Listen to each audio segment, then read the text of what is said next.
Kia ora, hello and welcome back to Climate Hangouts with the New Zealand Youth Delegation and the Aotearoa Youth Leadership Institute. My name's James and this is the third in our Climate Hangout series. I'm joined here by Simon Hillier from the Aotearoa Youth Leadership Institute. We're going to be having a bit of a yarn here live in Paris about the United Nations climate change negotiations. Now, Simon, you've been involved in the climate change space for quite a while. Tell us a little bit about what you do back in New Zealand. Right, so back home in New Zealand, there's been a whole bunch of students at Vic Uni in Wellington this year who have decided that they wanted to get involved and do something about it. This climate change issue, we all knew there was a big conference coming up. So we decided to start reading through all of the draft negotiation texts because we're nerdy and we like reading legal documents, basically. I love it. But yeah, we sort of identified a bit of a gap in the media space between you can access all the primary documents, primary sources for these negotiations, and you can access plenty of news about the negotiations, but the news is often, not that it's shallow, but it only goes so far in explaining these complex kind of legal mechanisms that are being discussed. And then at the other end of the spectrum, the complex legal mechanisms themselves that are sitting there in draft texts are pretty hard to read if you haven't sort of been schooled in how to read that kind of thing. And I mean, at the beginning, we hadn't really been schooled in how to read that kind of thing, but we sort of thrashed our way through it and started a website and just started posting things about it and learned a lot as we went along. And yeah, so eventually the website gained a bit of traction, got involved with the Aotearoa Youth Leadership Institute. So here I am in Paris, and got a team of Kiwis back home that I'm sort of connected to online, and we're going to continue doing what we've been doing, which is analysing the draft negotiation documents as they're released. So we're sort of, the deadline at the moment in Paris is we're going to have the final draft text released this Saturday. So come Saturday, going to have the whole team ready to sort of break it down, tease it apart. And until then, we're just posting sort of news updates and commentary, and we're sort of myself and Lottie, another person involved with Deconstructing Paris here, sort of running around the conference, the side events, just checking out panel discussions and this kind of thing, and learning as much as we can, basically, and relaying that information back to Fantastic. the world. So if you're interested in following the policy tracking that Deconstructing Paris is doing at the moment, It's paristext2015.com. Fantastic. Okay. Now, we are, of course, into the third day of the United Nations negotiations here in Paris. Simon, as a bit of a policy wonk, what do you make of the developments so far?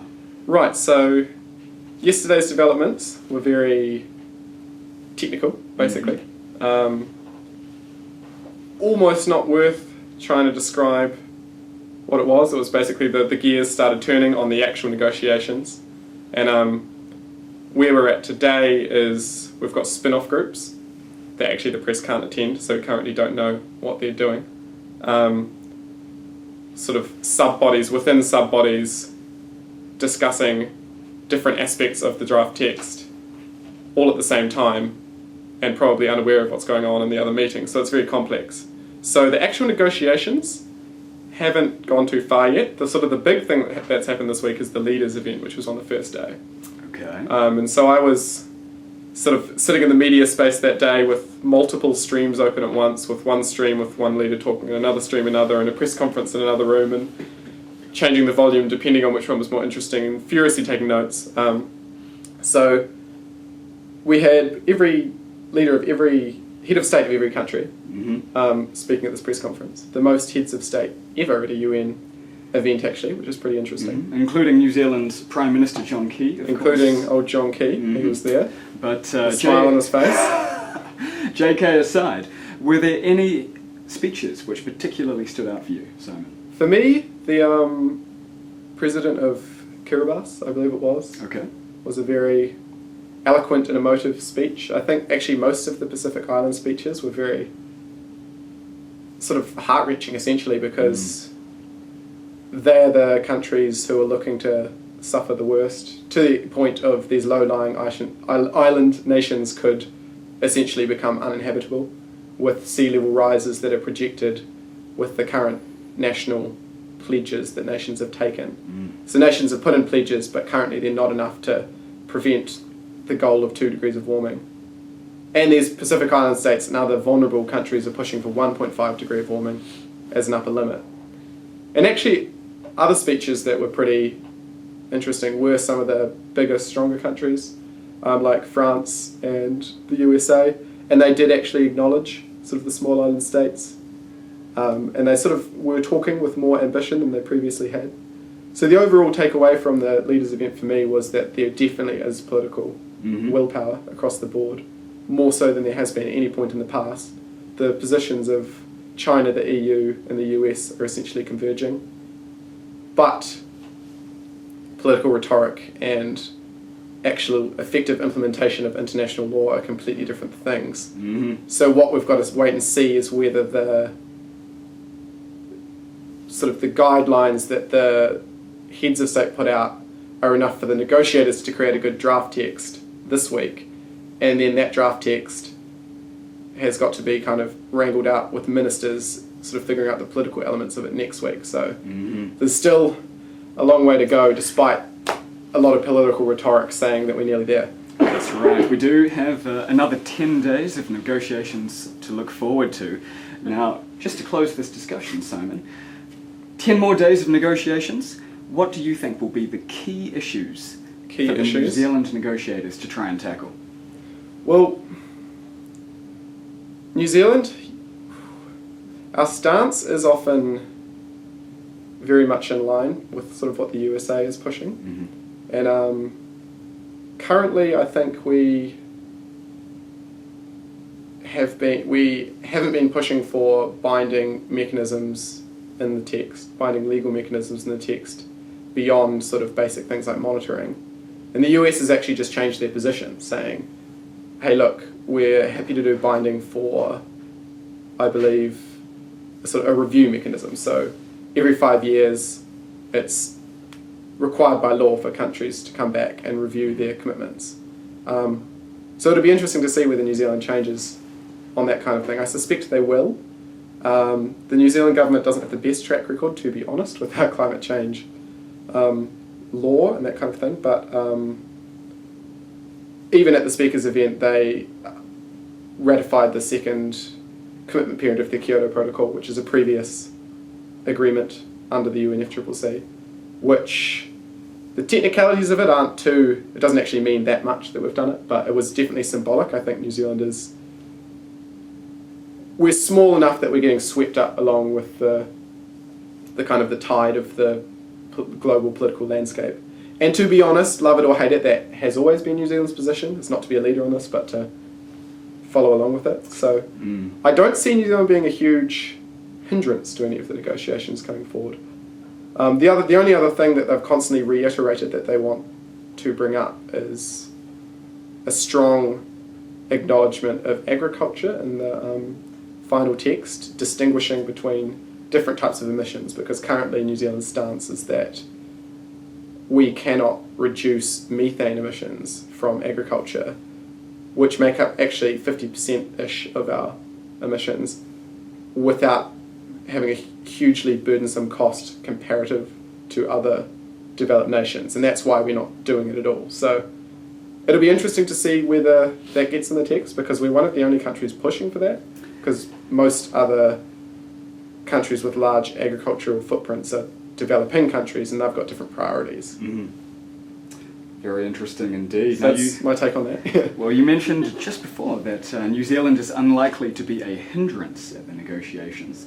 I think another way of looking at it, which is a concern for many people, is that they are unlikely to show leadership in many areas either. But yeah, I mean, that remains to be seen, I guess. Well, I'd say it's a pretty good bet, considering John Key's come out and essentially said that, explicitly said that he's comfortable with New Zealand not being a leader on this, which, bringing back to what I was saying before about the Pacific Island being really sort of a moral touchstone of this whole issue. Actually, really interestingly enough, on the way to Paris, we stopped by Cambridge, and me and Lottie, the other girl involved in deconstructing Paris, we went to a symposium at Cambridge University, and the keynote speaker there, Professor James Cameron, not of Titanic fame, but He has been around working with the UNFCCC right since the beginning. He was one of the people in the working group that said, hey, we should do an all-inclusive global negotiations to tackle this climate change problem because there's no other way it can be solved. So he had a very interesting insight on the whole thing. And something I learned from his speech that I didn't actually know was the Alliance of Small Island States, which includes the low-lying Pacific Island nations, was sort of a block of countries that was essentially invented as a negotiating block by Professor James Cameron and this group of people as a sort of a moral touchstone to begin the negotiations with. So right from the beginning, the idea has been that this climate change issue, there is a group of people that are going to become affected the worst, and really we need to, that's what we should be aiming for. We should be aiming to prevent these countries from becoming uninhabitable. And so it's interesting that 20 odd years later, 20 years of slow negotiations, and then you've got the president of Tokelau's speech who said, if you save Tokelau, you save the world. So the same theme's coming on through. So to me, it's a really, really important part of the negotiations. And New Zealand these are our cousins, you know, we are a Pacific island. And to me, while if you stack up a cost-benefit analysis, yes, it might be a reasonably, somewhat conservative but pragmatic argument that we should not be being a leader on this issue. Surely it's not something of a moral issue to try and help out our neighbours, our family? Absolutely, and I'm sure there are lots of Kiwis back home who feel the same way. And we're going to be talking more about the Pacific Island issue at the climate negotiations in just a moment with our second speaker. But for now, Simon, always a pleasure talking to you. Always a pleasure, never a chore. Indeed. And of course, don't forget, if you want to follow these policy updates in more detail with Simon and his crew from Deconstructing Paris, you can check out their website at ParisText2015.com. Brilliant. We got the URL, we claimed it early. Got to get in early. Good stuff. That was Simon earlier from the Aotearoa Youth Leadership Institute. A pleasure, Simon. Until next time. All the best. Now we're joined with our second speaker for the evening. Let us give a warm welcome to Renee Anand from the New Zealand Youth Delegation. Hi Renee, how's it going? It's going good. So good to see you. Renee is an action ninja on the New Zealand Youth Delegation. Renee, what is an action ninja? So in the New Zealand Youth Delegation we have 4 different roles and we have 2 people filling each role, and so the role of the actions ninja is to do actiony stuff and coordinate events or stunts or things, props, whatever we need, so that we can create opportunities where we can communicate our message in different ways. That's pretty much it. And it's really fun. And you've been communicating messages around climate change for quite some time. Tell us a little bit more about what you've been involved with in the last few years. I have been involved with various things. I started working on climate change when I worked at Greenpeace, which was 7 years ago, which feels really weird to say because I don't feel like I'm that old, but it was 7 years ago when I was 18.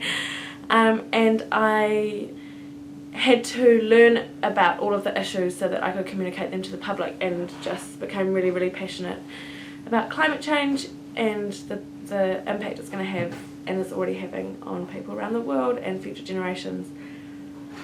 Yeah, so then I got involved with an organisation called Climate Camp, and we had a really awesome camp in 2009, which was around or just after the Copenhagen negotiations had fallen apart in Wellington, and that was really cool. And that was a big focus of that was linking the results or the impacts of climate change with the root causes, so looking at things like capitalism and the systems that we have in our society that perpetuate the destruction of the climate, instead of just talking about things like recycling or organic food or whatever, which are all really great things. They don't address the issue that we actually know what the cause is, and we need to talk about that as well if we actually want to stop climate change. Now, some of you back home may have been wondering why I have this delightful paint circle on my face. I joined Renee earlier today at a youth action in the climate negotiations, and this circle is in fact a 0, which represents the need for the world to become carbon zero by 2050 if we are going to keep climate change to safe levels.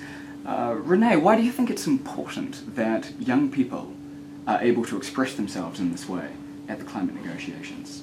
Well, I think young people know very clearly that it's their generation who will show the leadership that's needed to tackle this issue.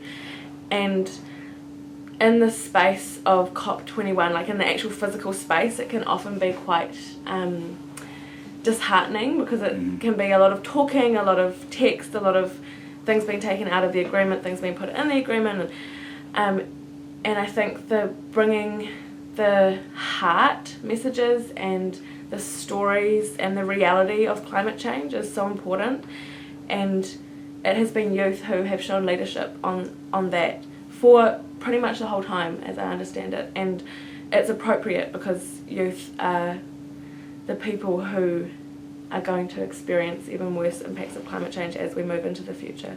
And speaking of the reality of climate change and those on the front line feeling its effects, Simon earlier mentioned the point about the Pacific being a very moral issue for New Zealanders.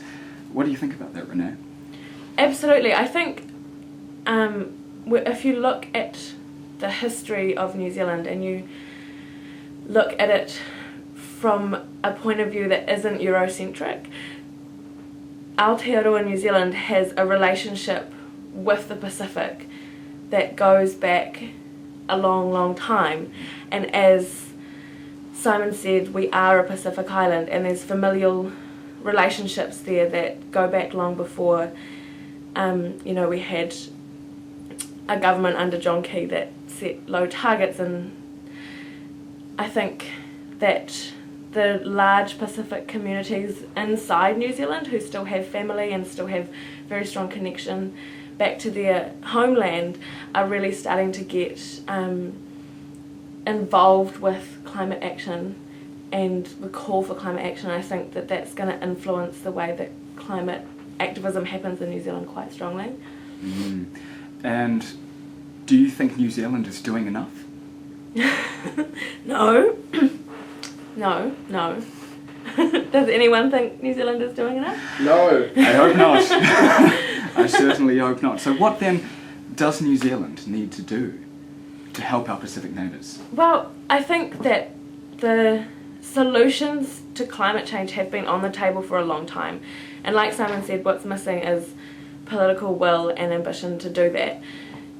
And in New Zealand and around the world, I think that involves the public obviously becoming more aware and shifting the way that we look at climate change, because it's not just an environmental issue or a greenie issue that we're talking about. It's something that's going to impact everyone on all different levels, so environmental ways which influence human health, which influence the access to clean water and access to a healthy natural world, access to clean air, and then all of the other impacts that it's going to have socially and economically, and we have to stop separating ourselves from all of that.